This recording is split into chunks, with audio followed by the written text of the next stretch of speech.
Mohammad Rafi film संगीत की ऐसी चाबी थे जो हर ताले में फिट हो जाती थी। जब ऐसे चिकने चेहरे तो कैसे न नजर फिसले, एहसान तेरा होगा मुझ न झटको जुल्फ से पान। वो ऐसी मास्टर की थे कि जो गाना कोई और गायक नहीं गा सकता या किसी नए कलाकार के लिए गाने का मौका होता तो उसके लिए रफी साहब को ही बुलाया जाता। एक दिल के टुकड़े हजार हुए, नन्हे मुन्ने बच्चे तेरी मुट्ठी में क्या है, दुनिया न भाए मोहे अब तो बुला ले। चाहे कोई बड़ा स्टार हो या न्यू कमर या फिर कैरेक्टर आर्टिस्ट हो या कॉमेडियन, रफी साहब की आवाज सबके लिए फिट हो जाती थी।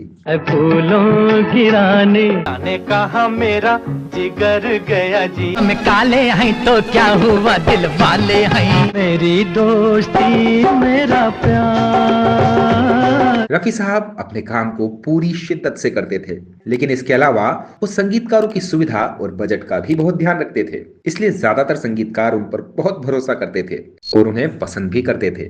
बच्चों को तो कोई अफोर्ड कर सकता है कि नहीं, उनका बजट अफोर्ड कर सकता है कि नहीं, नो सब उतना लिख लेते थे, ध्यान रखते थे और फिर जो वर्ड पे ज्यादा एम्फेसाइज करना है वहाँ एक नीचे लाइन डाल देते थे। लेकिन आज मैं आपको जिस गाने की कहानी बता रहा हूँ उसे रफी साहब गाते गाते थक कर चूर हो गए थे और 21 रीटेक के बाद भी संगीतकार उनके गाने से संतुष्ट नहीं थे। फिर उस गाने के अधूरे टुकड़े फिल्म में रखे गए और उन टुकड़ों ने ही फिल्म इंडस्ट्री को नया स्टार दे दिया। झिलमिल सितारों का आंगन होगा। आज का ये वीडियो बहुत शानदार है, तो आपसे प्रार्थना है कि इस वीडियो को पूरा देखें और वीडियो को लाइक और चैनल को सब्सक्राइब भी कर लें।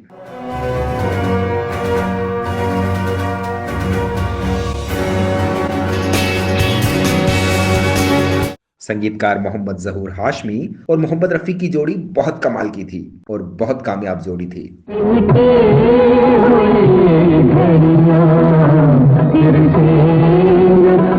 पर्वतों के पेड़ों पर शाम का बसे, ठहरिए होशों में आलूं तो चले जाइए, और कुछ देर ठहर और कुछ देर न। मोहम्मद जहूर हाशमी नाम से आपको शायद याददाश्त पर थोड़ा जोर देना पड़ेगा, लेकिन खयाम साहब को तो आप जानते ही होंगे। वही खयाम जिन्होंने उमराव जान में अमर संगीत दिया था।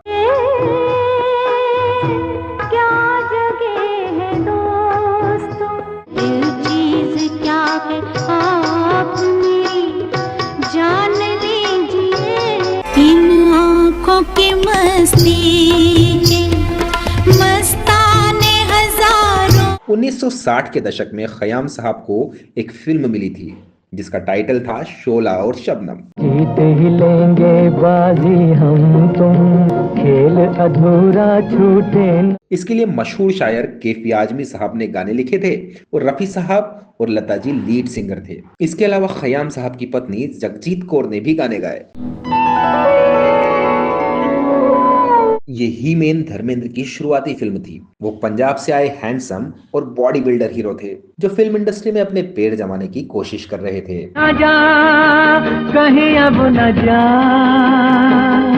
उनकी कोई इमेज नहीं थी और जिसका उस जमाने में कोई नहीं होता था उसके रफी साहब होते थे। तो खयाम साहब ने धर्म जी के लिए रफी साहब को सिंगर रखा। खयाम साहब की ये खूबी थी कि वो लीग से हटकर संगीत बनाते थे। वो रफी साहब से 1948 में ही गाने गवा चुके थे। एक दिल ने कहा, एक दिल ने सुना, एक दर्द भरा लेकिन उसके बाद से रफी साहब रॉकेट की रफ्तार से देश के नंबर 1 गायक बन गए। उधर खयाम साहब क्वांटिटी के बजाय क्वालिटी पर फोकस करते रहे।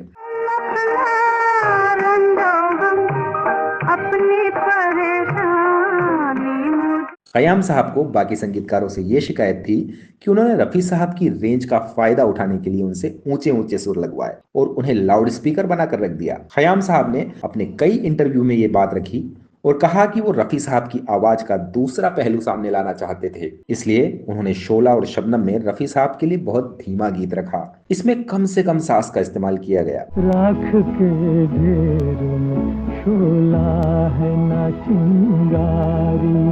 ये सुकून देने वाला गीत है। मगर कोई भी इंसान, चाहे वो ग्रेट रफी साहब ही क्यों ना हो, एकदम से नए हालात में फिट नहीं हो सकता। उसे एडजस्ट होने में थोड़ा वक्त लगता है। तो यही वक्त रफी साहब को भी लग रहा था। न वो प्यार न उस प्यार की यादें बाकी। जिस दिन इस गाने की फाइनल रिकॉर्डिंग होनी थी, उस दिन रफी साहब की तबीयत ठीक नहीं थी। उन्हें 102 डिग्री बुखार था। लेकिन रफी साहब जानते थे कि अगर रिकॉर्डिंग कैंसिल हुई तो निर्माता का कितना बड़ा नुकसान हो जाएगा। उस वक्त रिकॉर्डिंग स्टूडियो बहुत कम थे और उनकी बुकिंग बहुत मुश्किल से मिल पाती थी। इसलिए बुखार की हालात में वो स्टूडियो पहुंच गए और गाने के लिए तैयार हो गए।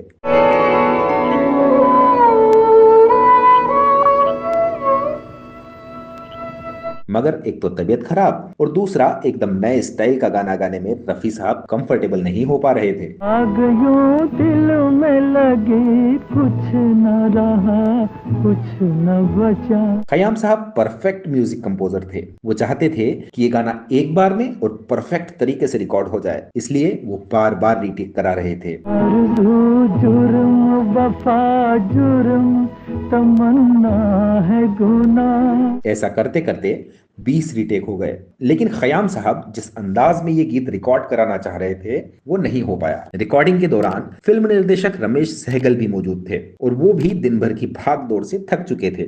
20 रीटेक में साजिंदों से लेकर टेक्नीशियन सबके सब थके हुए थे। इसलिए सहगल साहब ने खयाम जी से कहा कि इस बार आप फाइनल टेक कर लेना। खयाम ने कहा कि ऐसा मुमकिन नहीं दिखता, हो सकता है कि हमें दोबारा रिकॉर्डिंग करनी पड़े। तो सहगल साहब बोले कि फिल्म का बजट बहुत टाइट है, नए हीरो और नई एक्ट्रेस पर कोई भी डिस्ट्रीब्यूटर और पैसे लगाने को तैयार नहीं है, इसलिए रिकॉर्डिंग आज ही पूरी करनी होगी। खैर, खयाम साहब ने इस गाने का फाइनल टेक लिया, लेकिन तब भी वो पूरी तरह संतुष्ट नहीं दिखे।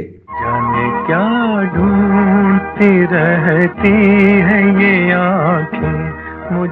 रफी साहब बीमारी और दिन भर की रिकॉर्डिंग के कारण बहुत थक गए थे, इसलिए वो पैकअप होते ही घर चले गए। बाद में खयाम साहब ने इन 21 रीटेक में से अलग अलग बेहतर टुकड़े निकाले और उन टुकड़े को जोड़कर ये बेमिसाल गीत बनाया।